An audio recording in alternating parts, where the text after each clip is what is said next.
Hi, today we want to show you a layer 2 VPN workflow in FRINX Machine.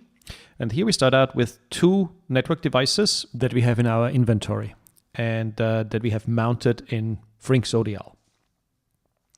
Here we can see the selection of workflows, and we sort all these things by labels, and you can select different labels and multiple labels to better find the workflows. And here we've selected layer 2 VPN, and we click on the input tab, and this is an auto-generated input form from the JSON description of the workflow. We execute the workflow here, and we get an ID. Click on the ID, and we already see that we're passing through a couple of tasks, and we've arrived at the commit stage. And now we've seen that we have been notified via a little Slack notification.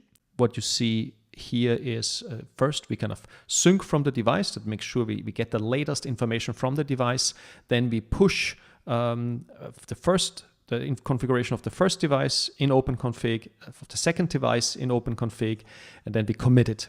And here we see the output of the commit was completed, was successful, and based on that feedback, we send the message, and then we read the journal. Journal means it's all the information that we've sent to the device. And here we see what we've sent to the devices, and it's the configuration, the layer 2 VPN configuration on device 1, and also we can see that on device 2. Okay, let's run this workflow again with making one change. So instead of Gigabit Ethernet 3, we select Gigabit Ethernet 2. We know that doesn't work because we have some configuration on that interface, like an IPv6 address. So we can't use it as a layer 2 VPN, and we execute that workflow. And we pass through the first steps, through the first tasks. We come to the commit stage, and what we get back from the commit is now a fail, meaning we send a fail message to Slack, and we see that there's a reason why we failed, because that Gigabit Ethernet 2 had a IP configuration on it that prevented us from applying our layer 2 cross-connect settings on it.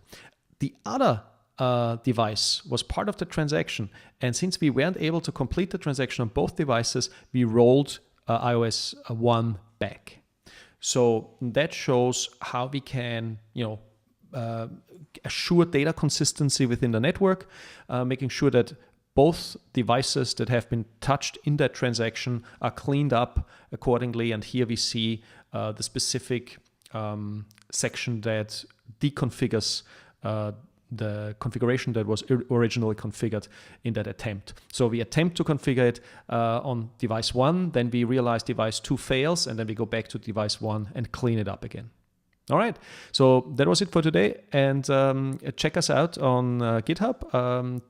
Clone the FRINX Machine repository and try it out. It all takes a couple of minutes to start up, and we'd love to hear from you and get your feedback. All right, take care.